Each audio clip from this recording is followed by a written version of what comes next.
a lot of reasons for putting them on there, but I do think there are some if we actually explored the options. Also notice about permissions.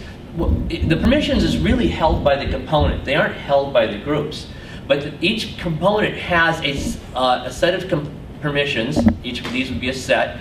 And it has a set for each group. So it knows the configuration of groups. And it basically, for each one, it has its set of permissions for each particular one. They may be set, they may not be set. And this also can extend, as I mentioned, to categories and to objects. So the permissions are held by the components. Permissions are actually enforced by the components, by no other part.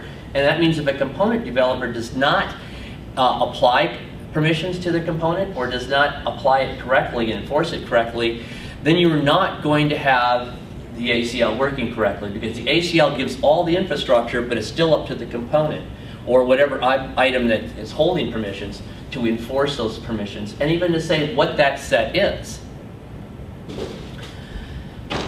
Then we want to talk about access levels. Everything has an access level except the site globally, because basically with the site everybody can get access to it. But components have access levels. We can put them on categories and objects. It could be the articles, it could be for calendaring items, it could be an event. For registrations, it could be some registration forms, things like that. Each of those can have an own access level. Modules can have an access, I shouldn't say can, they do have an access level. It's required to have an access level. Menu items have an access level, and plugins have an access level. So if you think of the menu module, for instance, the menu items in the module has an access level, but even the module itself has its own access level, and you could have some interesting behavior there. The other thing to think about, to realize, is that when you declare an access level, you must declare an access level, and you can only declare one access level. You cannot declare multiple access levels. So to get what we want, we'll have to create the different access levels to correspond for the needs that we have of all of our different resources. Here's the access levels again. The access levels know only about the groups, whereas the components know about permissions and access levels. The access levels know only about the groups. And it's a very, very simple system, whereas all it says, these groups here are the ones that are included in this access level. It's a misnomer to call the access levels levels. Let me see if we got the next slide there. Yes. Because they have nothing to do with levels. We could configure them to be levels, like the public, registered, and special. They're configured to implement the levels, but by themselves they're just saying it's this group, this group, this group.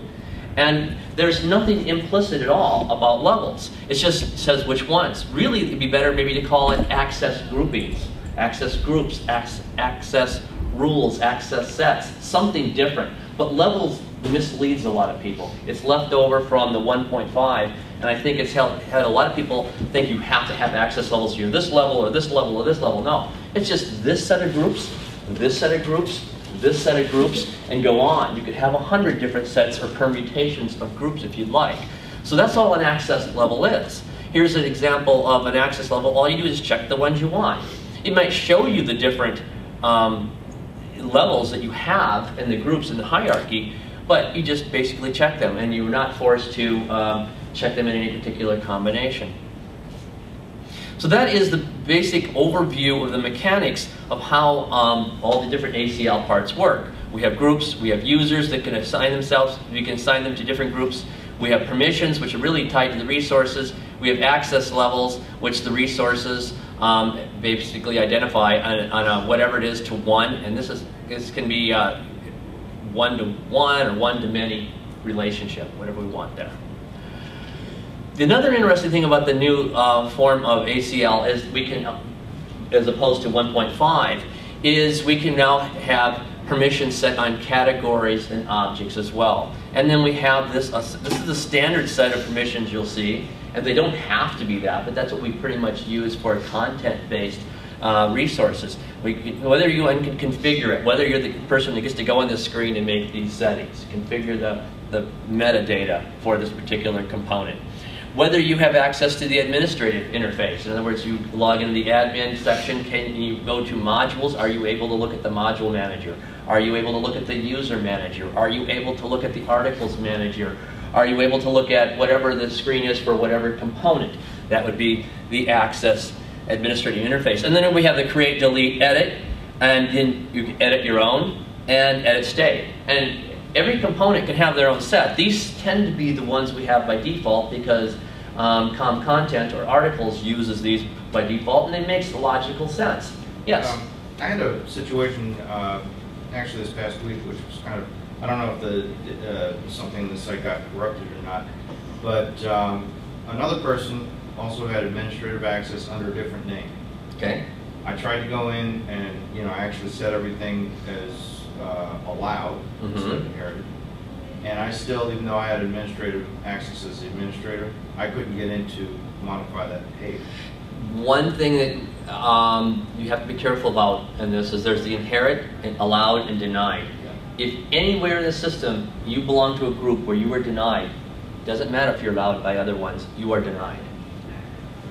Even that, so the fact that it's both administrators and it has administrative access. If you belong to a group, check all the groups you belong to, and see if any of those have denied. I'm not saying that's the problem, but that's a problem I've seen when people make a report like that. That's the most common reason why.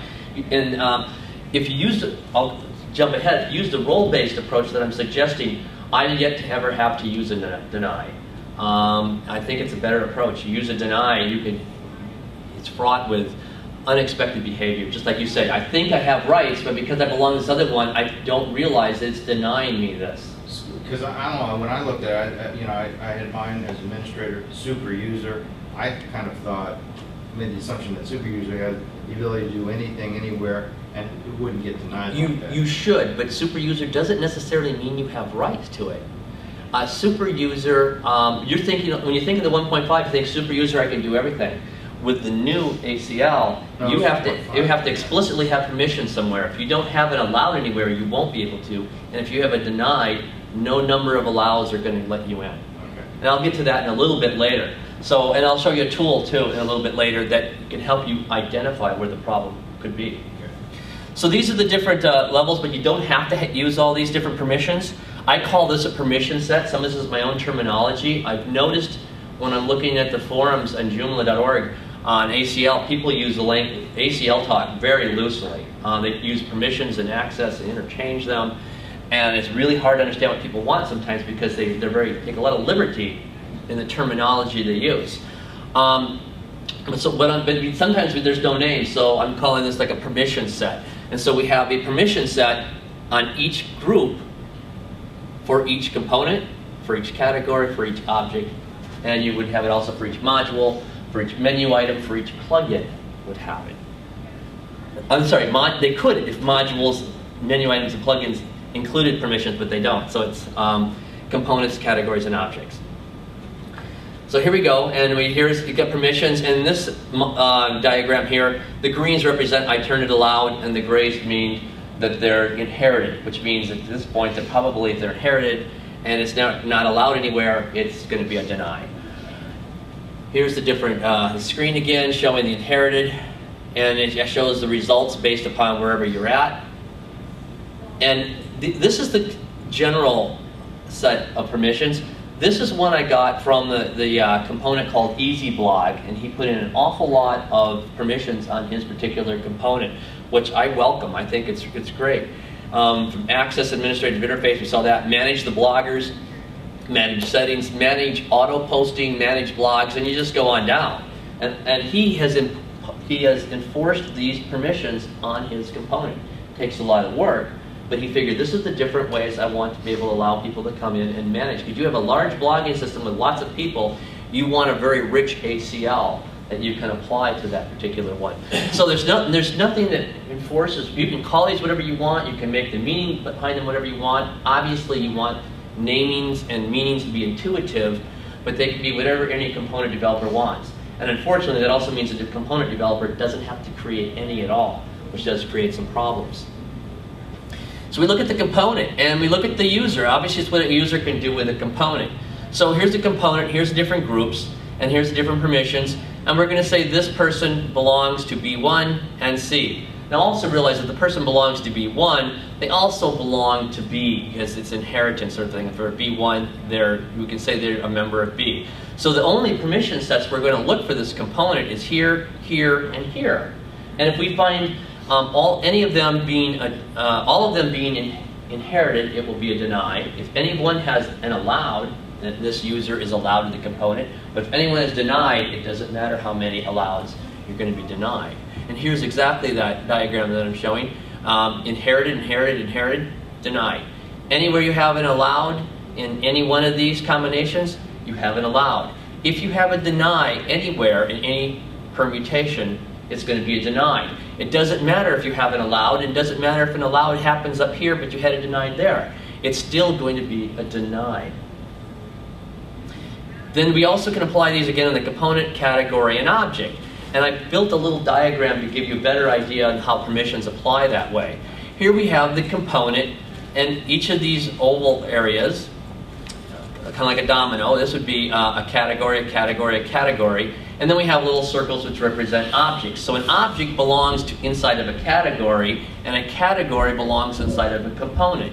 And a component may have multiple categories, and a category may have multiple objects. Now in this case, since they're all inherited, we're going to have a deny. No, a person, whatever the permission is, whether it's edit, whether it's create, whether it's edit state, whatever, the user would not be able to do anything in this particular case. Now if we make the component for this permission at the component level allowed, then that person is allowed anything in any category. Because if you go from here, and once you're going out from the object to the category to the component, if you get green anywhere in there or an allowed, you are allowed.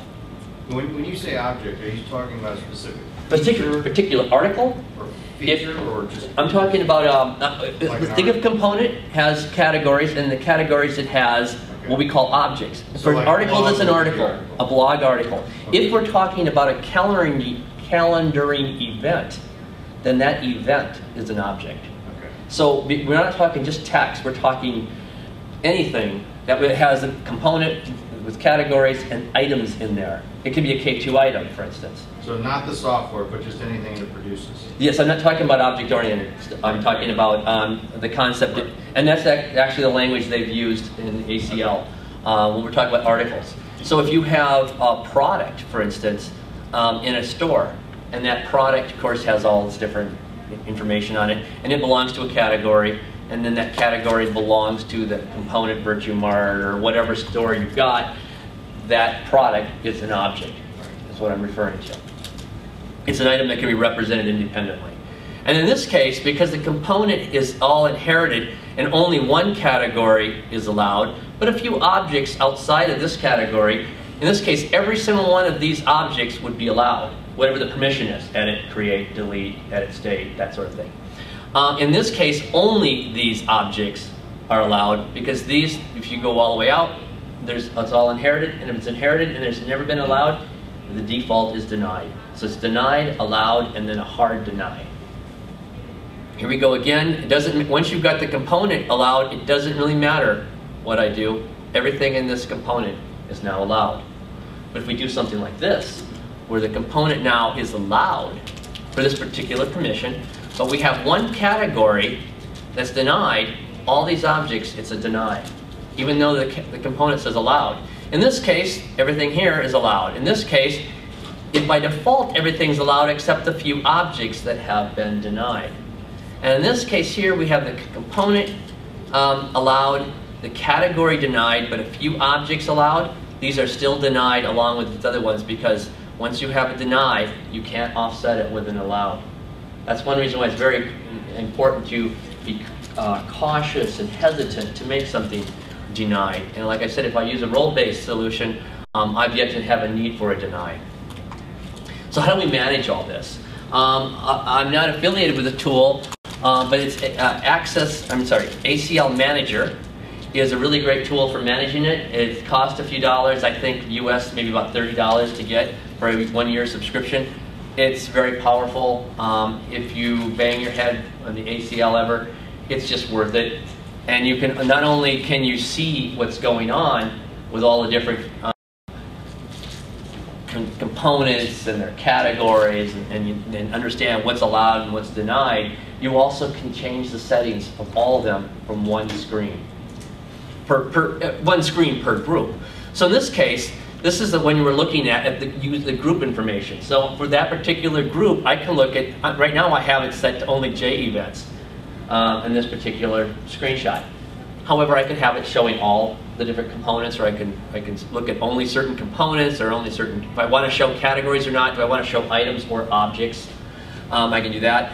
And when I click on one of these, if I clicked on an inherited, it becomes this particular marker, which is allowed. These mean it's allowed because it's allowed because its parent is allowed. And if I click it one more time, allow will become a deny. And I click it again, it goes back to inherited. So it just kind of rotates the 3 different states. And when you do this, it actually changes. Well, once you do this, you'll have to hit a save button. But it actually will change it in the whole ACL configurations. And you can see then later how this applies. This is per group. Then if I click on, let me go back to that group, it shows me the different users in this particular group. I can click on one of these people, and I get to see that particular user. I see what groups the user belongs to, and I get to see, now I can't click on these because this is showing me the results for a user, because you don't set it per user, you set it per group. But I get to see what the person can do and can't do based on these particular rules. And if you see that you can't do something, look at that. And if you say I can't get at something, maybe click the different categories and see if any of these categories has that set to deny. So this is very helpful at seeing what you can do, what a particular user or a particular group can do and cannot do. You can break it down again by categories. You can, if you have articles, it will show every single article and which ones, because you can have an article especially different than its category. And here's an example where I just opened it all up and it goes to many, many pages down below. So this is actually just a much more visual way to see the hierarchy and to see the groupings versus the traditional what's kind of standard within Joomla. Correct. That's kind of very confusing when I look at that. It can be, and it was recognized by that. So a developer in the Netherlands developed ACL Manager, and he came up with, he's on his like 2.2 or 2.1 right now, so he's gone through several different versions. And he's made it so it's very easy to see and manage, and he's added more features so now you can actually change them in the ACL Manager. There's a couple more things that's very important to say if you're doing any kind of work with ACL. It's the only tool out there. That's the only reason why I'm promoting this. There's 2 or 3 tools I can mention them, but it's the only one out there. There are some components that don't put any ACL on themselves at all. In other words, they just assume you're going to be a manager in order to access it. Well, that really hurts if we're trying to do a role-based approach where we want to go component by component. Can you see this or not? Because most of the permissions we see over here are enforced inside the component, like at the model level, the model view controller, parts that once you change it by code, you have to get in there and figure out where it is and make the changes.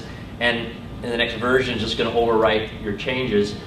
He was able to find 2 different permissions he can set kind of encasing that. And that would be, here's an example in Rock Gallery from Rocket Theme. Permissions support added ACL Manager. This extension does not support Joomla basic permissions by default. The permission support is added via ACL Manager.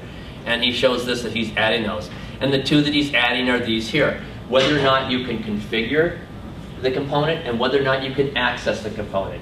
No edit, create, delete, things like that, because that's too deep into the component. But he's able to give those 2, and that's really a big gain, because now we can actually go at least component by component.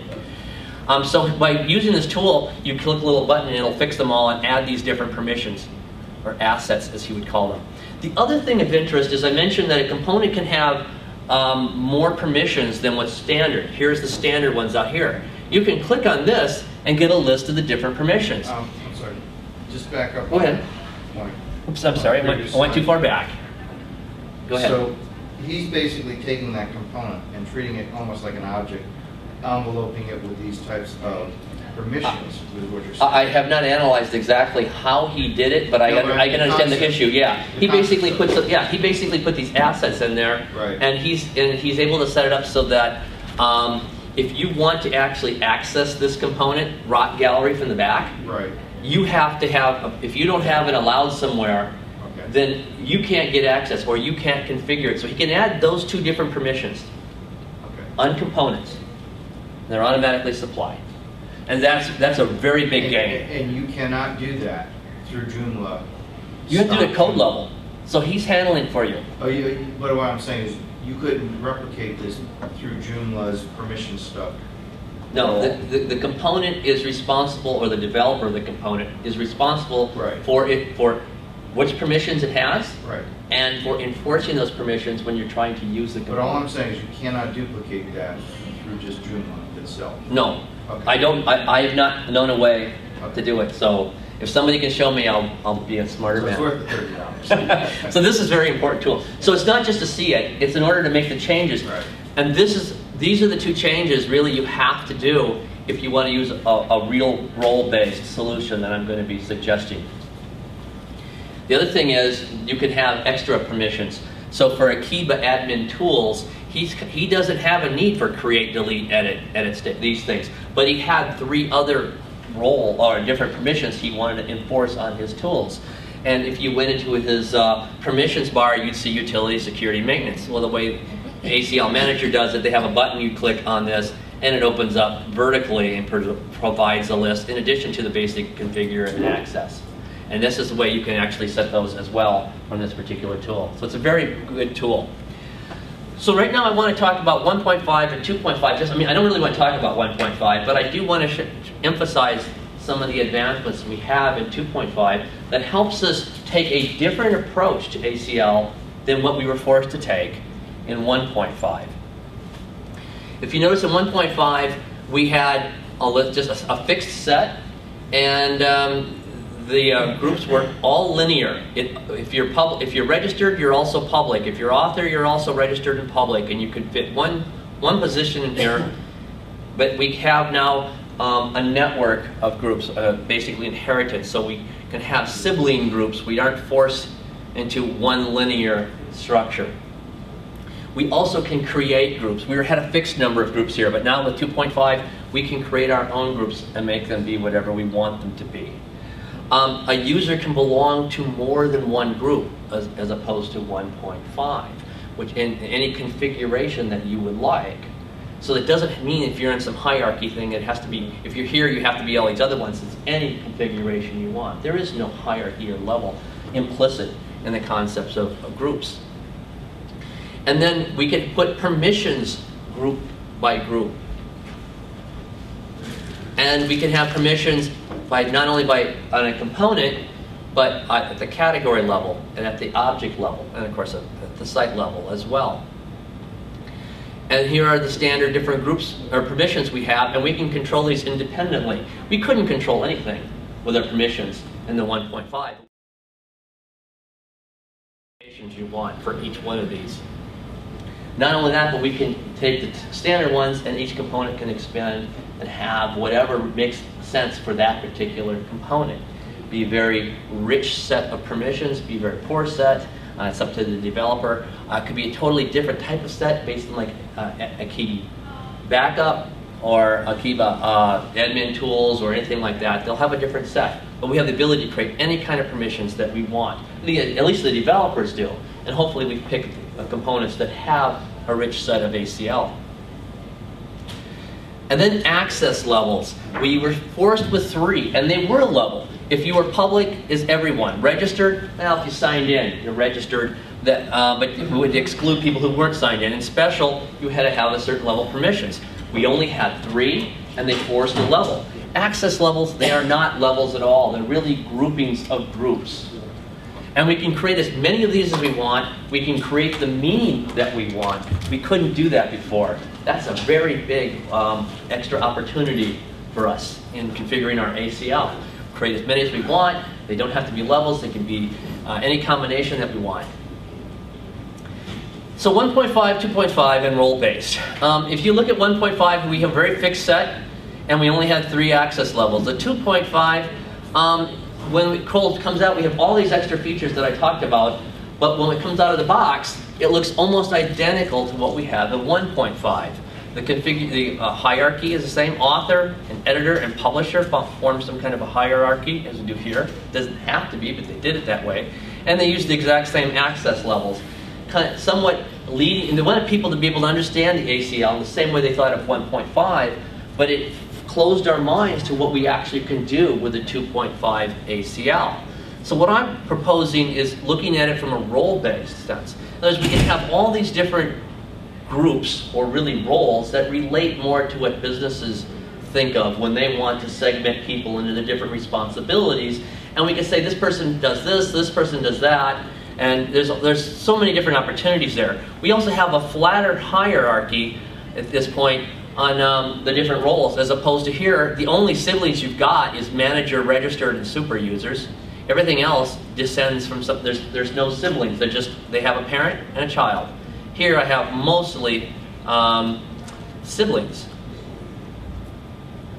Role-based access, this was written in, this is a wiki article about role-based access, was an article put out in the IEEE magazine back in '96, I believe it was, and it's been developed for a long time. And so this is not really a new concept. It's been used a lot for managing systems when people work in offices, whatever, and for giving you just the right amount of authority and permissions that you want. And they talk about different types of structures and how to enforce it and several different issues. It's a paper you could go online and actually find that paper and read it. It's like 15, 20 pages. A little stuffy, but it has some really good stuff in it. The interesting thing with the new way the configuration of the ACL is we actually can implement the RBAC, which is the role-based access control.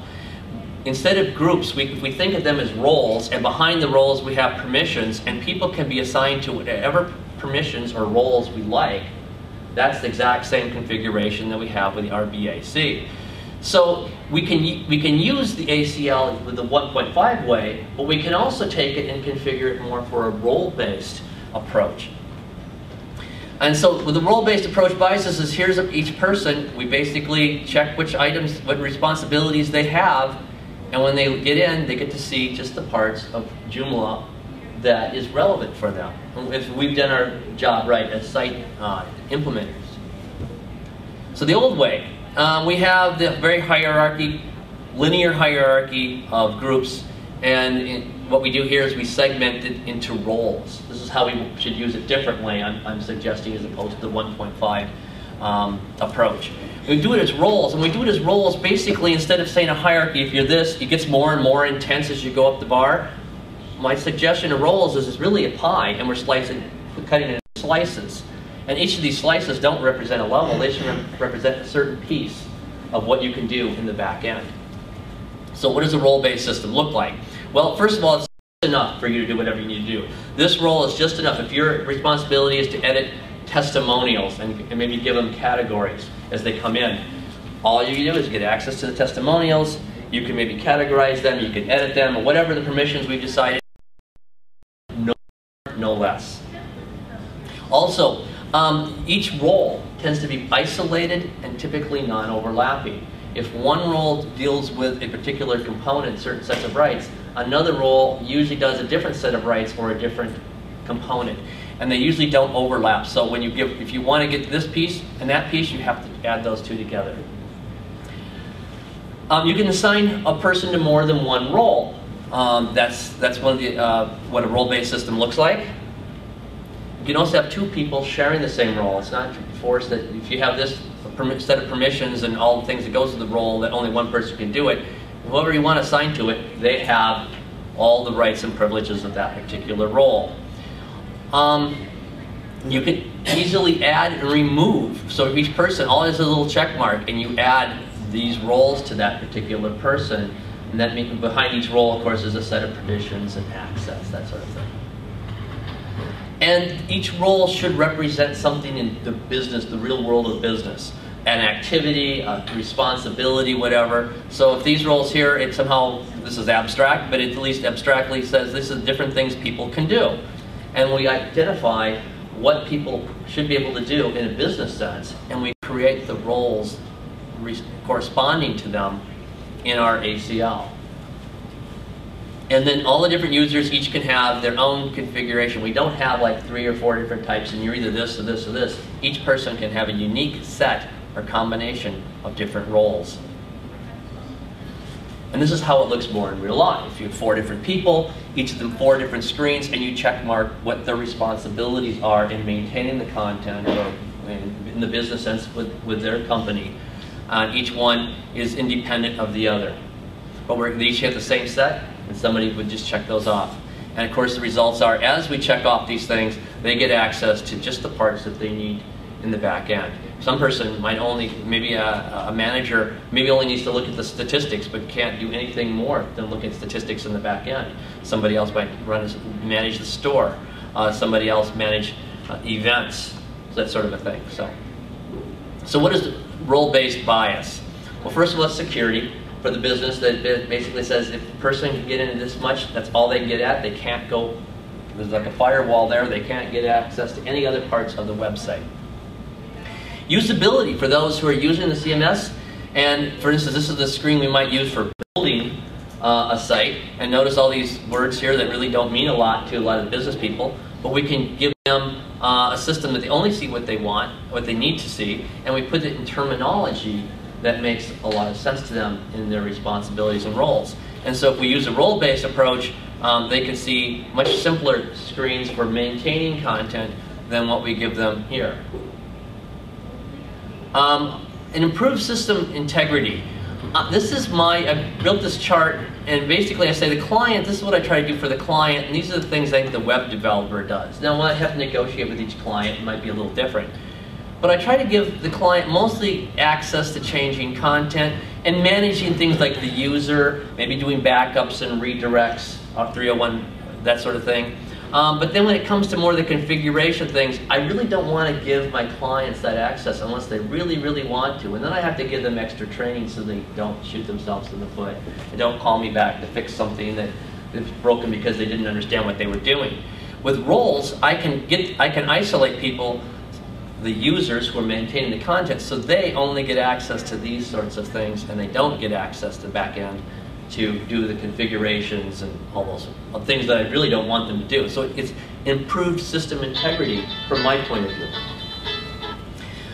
It buys us flexibility. We know that for any business that has multiple people there, people come, people go, roles and responsibilities are assigned. Either they're totally handed off to somebody else, maybe two people become to share them, maybe there's a transition where they're shared and then it's handed off.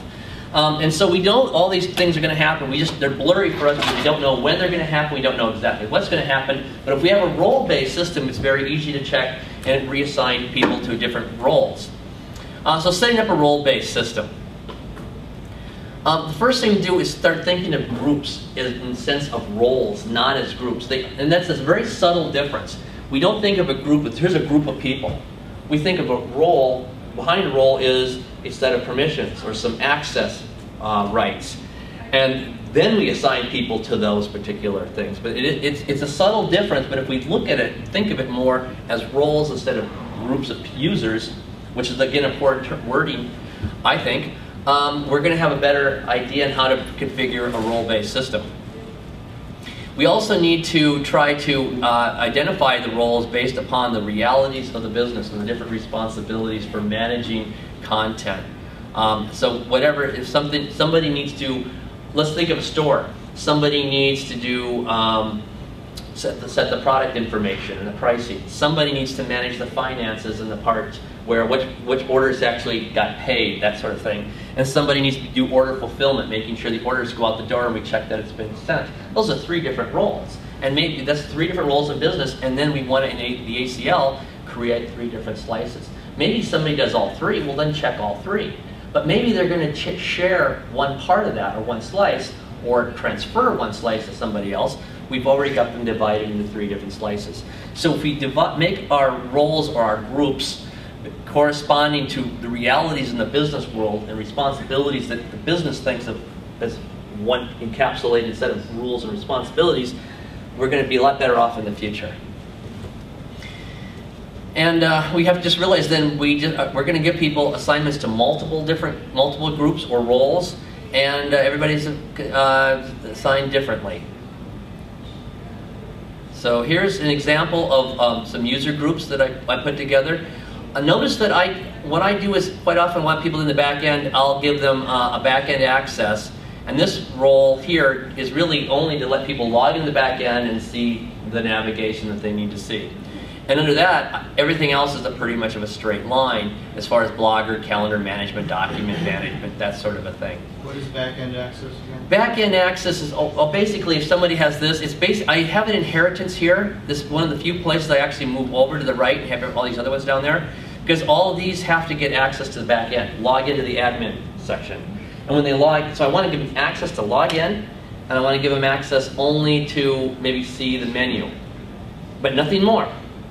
The more they get is what they get here, here, here, specific to that. But they all share this particular ability to log in the back end. You would have to click back-end access. No, you do not. No, because if you click this, they automatically pick up that. Okay. So this is just so I don't have to repeat this here, here, here, here. Okay. Okay, so you don't have to do that. Okay. I also put a number 1 there, and this is my own naming convention because they didn't think of groups being this long list, and so they just alphabetized the groups. Well, I don't want my groups mixed in with manager, administrator, super. So if I do a 1, all the roles show at the top. And I might do 2 for front end. And in this case, I thought, well, I'll just pick 5 because they wanted something special for board members to get access to certain documents. And so I put these numbers just help me make sure they're in the order I want. Okay, I'm a little confused here. Are we talking about stuff that you're defining with that ACL manager? No. Providing separate names? No. And then you're saying, and this is not what they wanted or put together, so I'm thinking, okay, so 2.5 doesn't have this. No, 2.5 has everything. The only thing 2.5 doesn't have is the ability that I mentioned, was the ability to just put, for a component that didn't have any ACL at all, to say I can at least give you the rights to access it or configure it. That's the only thing ACL Manager adds that you couldn't do through there. So what I'm saying is, given all this ability we can do with 2.5 access control, ACL, instead of using the old way of just author, editor, publisher, and have a hierarchy, go more linear. Basically, you have your roles are all siblings. And then this is an example configuration of what I set up. So I only had these are all... So that's my question. Yes, these are siblings, and I'm inheriting from this only because I don't want to put that couple of permissions on each one of these. No, when you said this is what I configure, okay, I'm thinking in my mind what I see in 2.5, okay? Yes. And this is different. Correct. So 2.5 modeled themselves after 1.5 for the most part, so you understand it. But you can go and delete all those groups. You can create new groups. Okay. And you can organize the groups the way you want. Okay, got it. So what I'm saying is I went back, if I went back a few screens, I'd show the 2.5 configuration, how it's so similar to 1.5. Yes. And I'm saying, given all these things we can do with the ACL, with the 2.5, let's just get rid of the 1.5 way of doing it and looking at a role-based way would be more like this, which is a flatter hierarchy. So you just deleted the whole... I actually, well, I'm deleting them now, but at first starting out, I kept them there because you never know. There's some component might need to be a manager and I don't want to delete it. So would a fair approach based on what you've said so far would be delete the default or de facto standard for ACLs within 2.5, buy the ACL manager, set it up with roles, and then it's a very easy way to manage and see things. That's an approach. You don't have to buy the ACL manager to do that. Nice, but I mean, ACL manager does buy you a little extra. If you're using components that need it. You want to delete the... You don't have to delete it, but if you don't delete them, in this example, I actually did not delete manager and administrator. You still will want an administrator in there. Right. A manager, I don't know why you need it, but you can keep it. I would keep them first, configure things, make sure things work the way you want, and when you're comfortable, then you can go ahead and delete it if it's getting in the way. But by using numbers, because this first level is ordered 1, 5, 6, M, S, it's alphabetized, it just keeps all the old stuff on the bottom, my new stuff having, my new groups and roles having numbers on them. I'm able to order them in the front. It's just a naming convention I chose. You don't have to do that. There's nothing logical behind it, except I just like to keep them. I didn't even realize you can get rid of them. Oh, you can delete them, and you can remove permissions. You can make super user be nothing more than registered if you want. Okay. You have that ability, but I mean, why would you do that? You want to make sure the names have the responsibilities behind them that's intuitive behind the name. So this is basically why I do it. I always go sibling, and the only time I go over is if I need to have several different roles, inherit some permissions from a parent. So I could have had all these at the first level, but I moved them one level over and put them underneath this one group there that just basically, I call it refactoring. It basically contains all the different, just a couple of different permissions that I need for all these other ones. And in this case, I moved over because I wanted a resource publisher has to have the same rights as an author, but has extended permissions. And so this is the only reason I'd go off. And publisher inherit from the resource author. But usually it's all linear like that. And this is an example I'm doing for a multilingual site.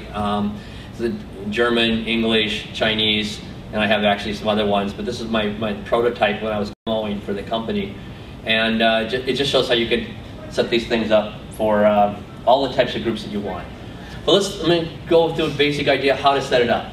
So you basically, here's my back-end access. And so the first thing I do is I'll go to the global configuration. And when I'm in the global configuration, I look at back-end access, and I come here, and the only thing I set is the admin login. This is the only place you get the site login and admin login, and you get a different set of permissions here at the global level. And so I make that allowed. Everything else is inherited, means it's denied, at least for the time being. And the only one I want to worry about in this case is back-end access. Maybe manager already has it, and administrator has it already, but in this case I just want to make sure back-end access. So that means anybody who logs in can go to the back. Anybody who has back-end access is checked, or a group under it, they can log in. The other thing you want to do, if you want people to be able to see the admin menu, you have to add back-end access to the access level special, because the admin module is got an access level of special. And when you create a new group, it doesn't belong under special right away. Or you take that admin module, instead of making it special, say its access level is registered, then anybody who has access to the back end, and they're obviously registered, so they can see that menu. So there's two ways of doing that. You just said if it's inherited, it's denied. But there's 3 states in there. There's 3 states. It's inherited, denied, or allowed. Right. So why is it automatically denied? By default, if everything's inherited, it's just denied. And they figure it's safer. You're only going to show you what you say is allowed. And then the deny is basically a hard deny, saying, I don't care if you've allowed it elsewhere, I'm denying it. But the best way to say, I'm not setting anything, and if I don't set it, you set it until somewhere you belong to a group that gives that permission and allow. So that's why my first question, you said somewhere along the lines, there was a deny. Well, that's because you saw yourself set to allowed. Once you set it to allowed, you should be allowed unless there is a hard deny. Somewhere. You don't. It's denied by default. Inheritance so everything, when you set something up first, inherited and allows, it's denied. Once you make it allowed, it's allowed regardless of what the are, except if you have a deny, then it's denied, and allowed can't override it.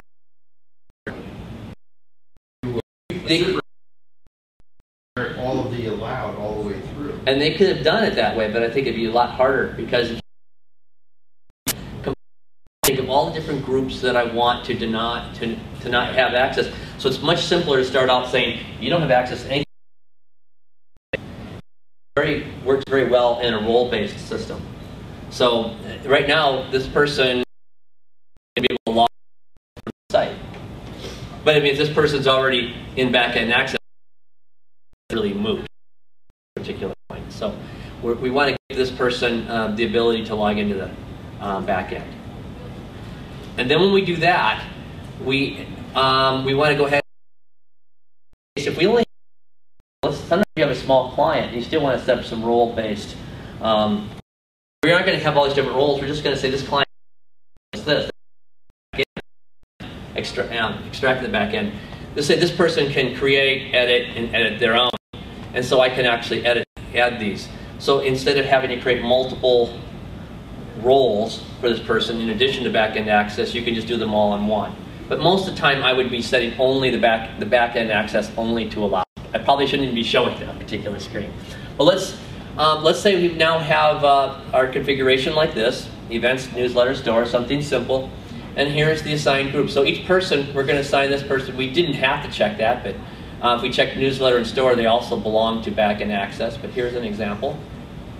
And so what we want to do when we configure a role-based solution is for each group, we think what components are going to be, do we want to give permissions to? And usually it's going to be a one-to-one. For events, it might be your calendaring component. For newsletters, your newsletter component. For store, your store component. And if a store has multiple roles in it, you might be having multiple group roles here, and each one goes to the store, but just different configurations of rules. So what we do is, for events, we go to this particular component, and on that component, we go to the rule set for that particular grouping that corresponds to this, a one-to-one, and only for that one do we set what's ever allowed or denied.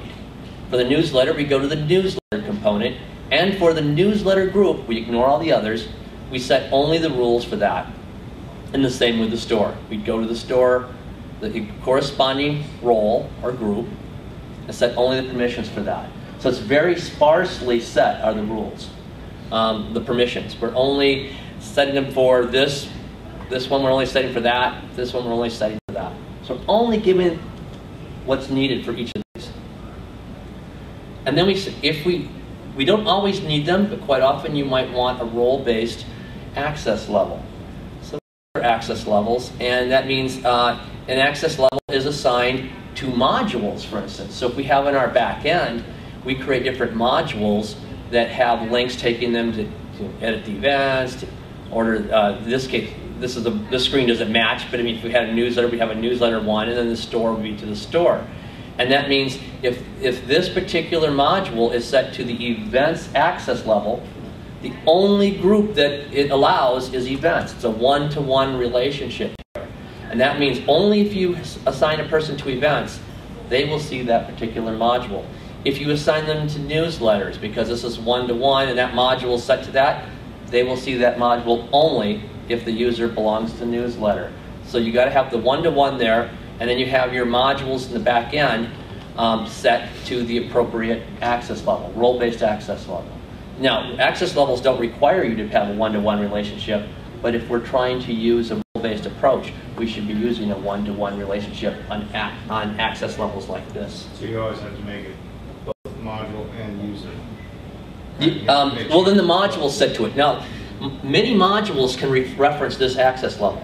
So if I have a module here, let's say I even have some plugin or something else that needs to fire only for people who belong to events, I would set it to that access level. But you do have to go, you're saying, configure that module. Yes, the modules forces you to set it to something. It's public, registered as special by default, but if you're adding more access levels and they're role-based access levels, then you then set it to one of those, and then that means it's only going to show or be accessible to a person who belongs to this particular group. And this works mostly in the, I'm thinking mostly in the admin section right now. On the public side, you might be using it a little differently, but it's the same concept. Okay? Let's see. All right. So basically what this means is as you check off this, the order fulfillment, you see that. Site auditor gets to see the different statistics. Store manager sees the store. Here, events manager would see events. Testimonials would see the little testimonial icon. Click and take them to the right place to edit those. I'm sorry, one other question on that part about the modules. Modules tend to be big in terms of they have multiple functions, let's say. So you can go within a specific function in a module and assign it to events. Is that true? A module, you say it's big, I'm not thinking of it being big. A module is really a placeholder for displaying information. And you may have a lot of settings on it, whether what kind of information you're going to set it. Right. But whether that module will display on the screen or not, that's what the access level is saying. Okay, access levels means do you have access to it? Right. And so the different parts of that module are going to be accessible. Whether if you have access to the module, you can see all the parts. Right, that's where I was throwing out earlier. If you had permissions on the module, you could actually have permissions saying that if this person can see the module, right. does this person have the ability to set the categories? Okay. Okay. Does this person have the ability to, I think it'd be great to do that, but no one's doing it yet. See, I thought you were talking about at the component level, and now... I'm in the modules right now. Right. And obviously, they have to have permissions to access the components, but these modules, and I'll explain this in just a few slides, how each of these modules here is basically a portal to get you into editing that component. Right. Okay? So basically, we want to make it easy, because the person in the business side, they just check what they want. And then the person, for this particular person, sees a screen like this. For this other person, they see a screen like that. And one of the things I do with my access levels is I put tildes in front of them, this little marker there. That helps me, again, groups them. It's just a naming convention, but it helps group them separate from registered and special. So I know it's a role-based access level. And it does, if you do have lots of role-based access levels, you're going to have a longer list than your 3 you had before. And that's part of the way that works. I did write an article for Rocket Theme magazine back in January, I think it was February and April issue, something like that. So if you go back to Rocket Theme magazine and look for a couple articles, this is using their template mission control. I give the code and all that sort of thing, exactly how you can set up a system like that.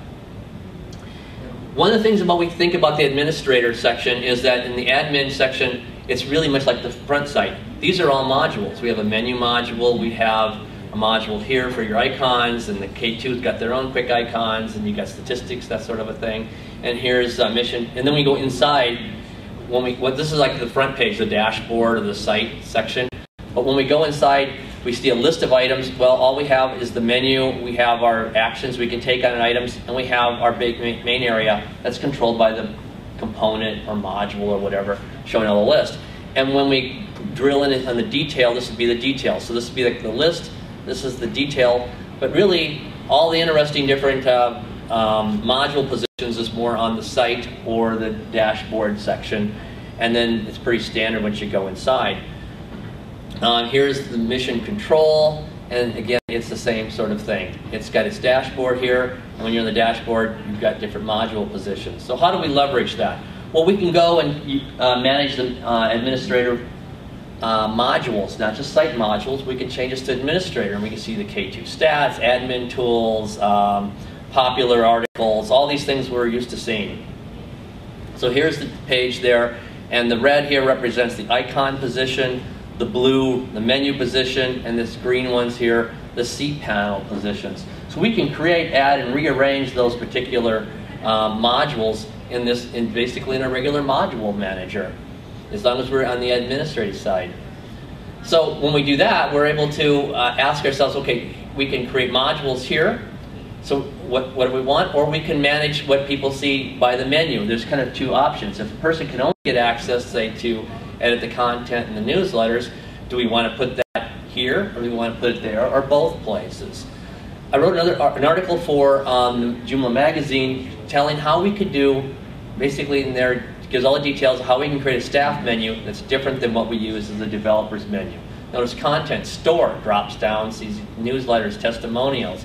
Very normal language for a business, not the technical things that we have. And you can give them a totally different view. It's pretty simple. Here's just the code. I took the code from, it's not in a database, it's actually in a module, the code. You can edit it. And here's the name, store, orders, customers. And here's the link that you go to. And the only other code here is like whether it has children or whether or not we go back to the next item up there. But it's pretty simple if you look at it. You can edit your own particular menu to be used for clients to use in the back end. That's different and more restricted to just what they need, as opposed to what we give them out of the box. And then you can also, in this code, you can add things like if the user is authorized to, in this case, to manage the users. That's the code that you would find in there for whether or not they can see the users module. And so you can add code like this to decide if a person's going to see this or whatever. But there are other things. Sometimes people would like something like, I like the quick links. Well, you know, the quick links has all these things. How do you add things? Well, I actually will blow it away, and I'll create my own modules that replicate it. And each module, of course, it has an access level, so if they can see the store, they get this one. If they can see events, they get this one, testimonials, like that. How did I do it? Well, I basically took the regular quick icons and I looked at the code when it showed on the screen. And then I went and created a module which is custom HTML. You're probably used to using custom HTML on the site. You can use it also as an admin module. And I took the simple code that we've got that I saw in this previous screen here, and I just paste it in there and create a module that's going to replicate the same look and feel. And it's pretty simple. This is the standard code, but what I do is I have maybe the link to wherever I'm going to. I give the source of the image that's going to be in the icon, and I give it the name, store. And then by doing that, I do this for each different item that's going to be in that module, and then we'll come back. Here's the store. So this whole thing, even with a curly paper sort of a thing, is just from that short bit of code that I copied, and I can create my own modules doing the same thing. Now, when you did the custom menu along the top, yes, did you do that in the same method as this? Pretty much similar method, only there's the menu module, the main menu module in the admin doesn't come from the database like it does on the site.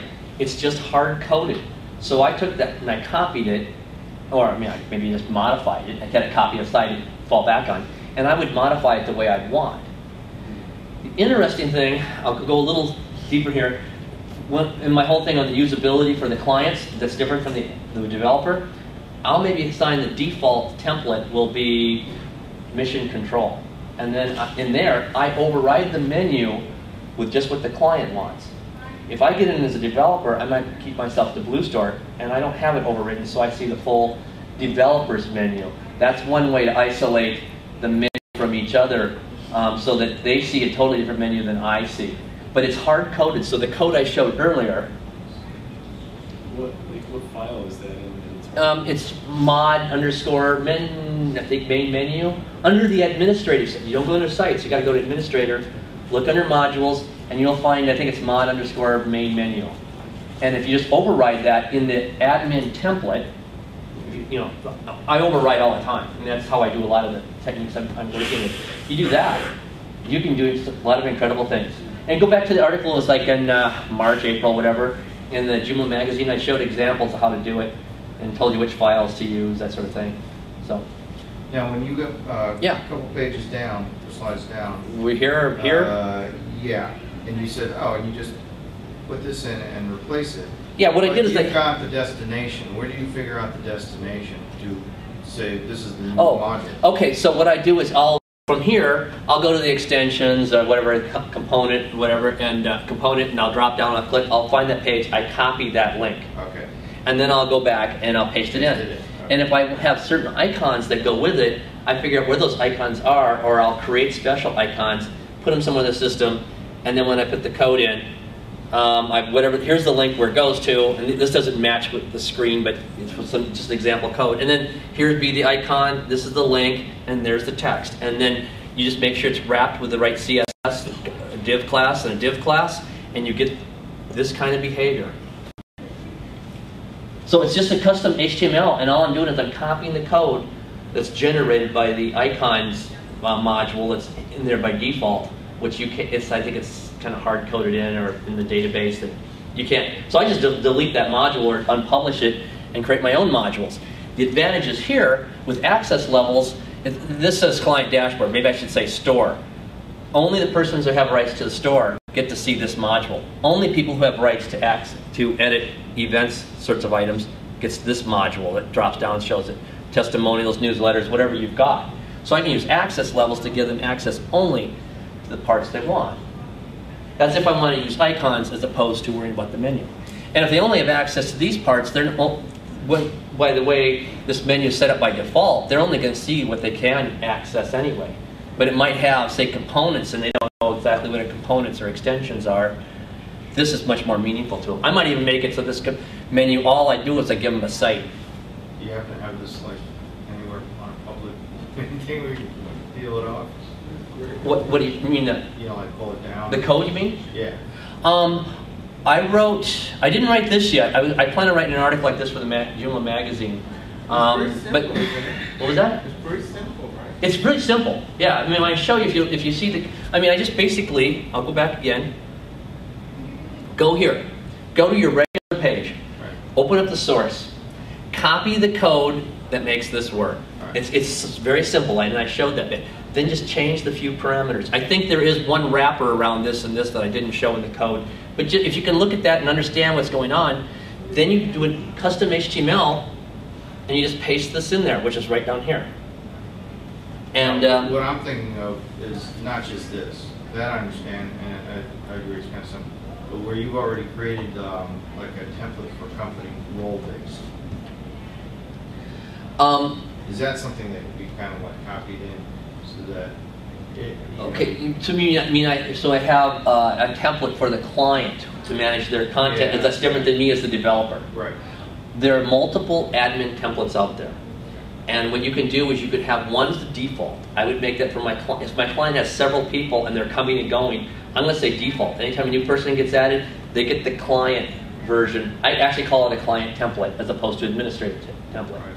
Then for myself, I assign there's a way you can do it. I assign myself to a different template that shows me the full everything, and I'm not restricted. When I do my overrides for the client, I do the overrides only in that template, because you do it template by template. The overrides only goes to that client template. And it's expanding a little beyond my talk on ACL, but that's my overall scope, what I try to talk about making a back end more usable for the client. That's a strong technique. Okay, so here we go. Now, if you want to make it a little bit easier and you use mission control, you've got, they actually install with something called Rock Quick Links. And here you go. You just basically type in your title, you type in your link, and then you have your drop down your icons. And if there's actually a folder in there, you can add all the icons that you want, and that'll be in that long list. They already come up with like 20 some icons that you can choose from. But if you want to take the icons there. Now this will actually generate the nice little things that I'm showing you right here, as opposed to the Blue Stork version that I showed earlier. And then you don't have to worry about the coding. But that comes with mission control. And if you install mission control and still want to use Blue Stork, hey, once you've got it, you've got this Rock Links, Quick Links module. This still works the same way in Blue Stork. Yeah?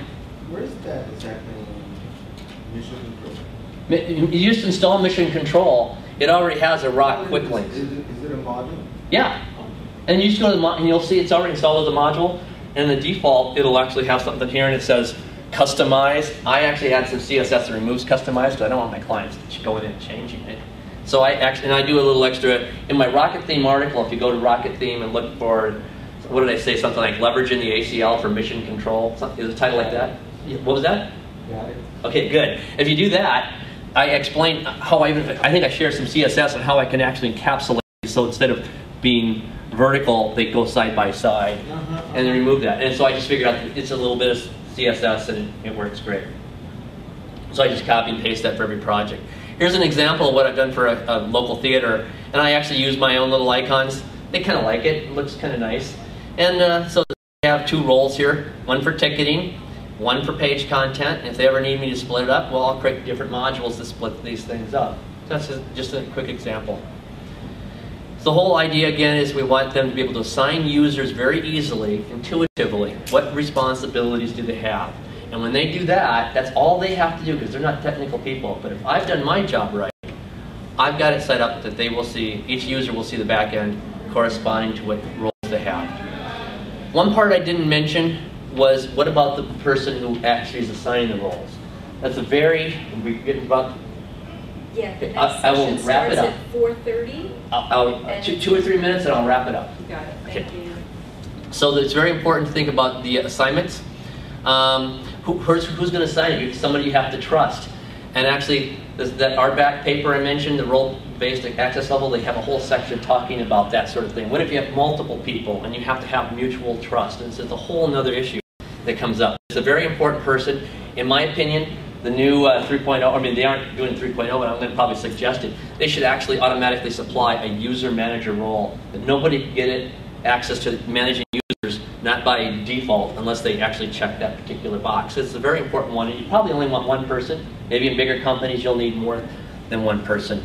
But just basically showing how I would do it. I'd create a group called user manager. I create a role-based access level.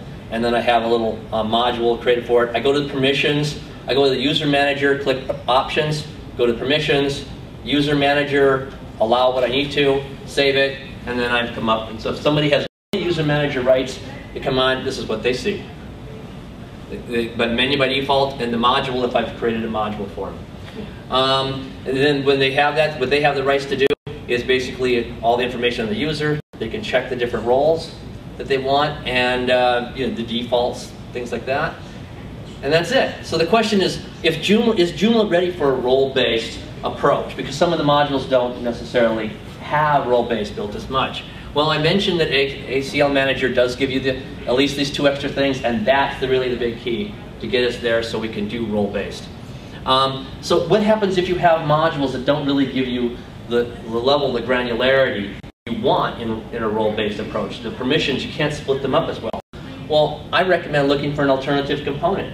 And if you do find an alternative component and you don't choose this other one that you normally would have chosen, please go on their site and maybe the JED or whatever, and politely, not rudely, but politely say, I really couldn't use this because it didn't have the right level of access control. A lot of developers don't realize that people are looking for that, and they aren't going to know it unless we start saying are falling short in this particular area. And if a module or a component doesn't have permissions on basic things like that, ACL level, should we even be giving them a fine? That's a question to be asked. The other thing to do is we can always override the view. And I don't have time to go into all this, but if you wanted to have something, you can, here's a view of all the different people, and I was asked, what do we do if I want a person could only see the articles, they can change the state only of their own articles, but they can't for everybody else. And if they can change the state, they can change it for everybody. So I go in the view and I add some code in here, and I don't have time to go into it now, but I put a little simple thing like this, and this basically says, if they aren't a super user and have the ability to edit everybody's articles, then they can only see their own articles. And you come up with something like that. So basically the code says, everybody, if it's not their own article, I'm not going to show it in the list. If they don't see it in the list, they can't edit it. And I can also maybe want to say when they go edit it, they know how to get a URL and type in the right numbers. I want to get that screen so it blanks out if they don't meet the rules. So you can override the view to impose additional permissions that you couldn't do because the components don't have it. So you override the view. You can also do plugins. I've done a little bit of work with plugins. If they belong to a certain access level, this plugin will go and it might add extra CSS, which says they can't see this item if they belong to a particular access level. And you can do several different things with a plugin. Otherwise, you might have to add the needed code to the component. That means if you upgrade, you have to keep adding it every time you upgrade that particular component. So that's not desirable. And the last one, so this is more desirable one, going on down. The last one, cope with the limitations. If we at least can get component level access control, if you can't get anything more refined than that. But you know, if you can't find an alternative, you aren't going to do the extra work here, at least cope with it. Joomla and ACL are like a fine-tuned instrument, and we can make it better and better. But to make that instrument play well, we need to learn how to play well, how to play it well, how to play it. So the ACL has all this power and all these fine-tuned features. In order to get the best out of it, we need to learn how to best use it. And so that's my talk about the ACL. Role-based ACL is not just how ACL is put together, but how to make it work for the needs of business. That's it. I think I've answered a lot of questions during it, so we've hit our maximum time. Thank you very much.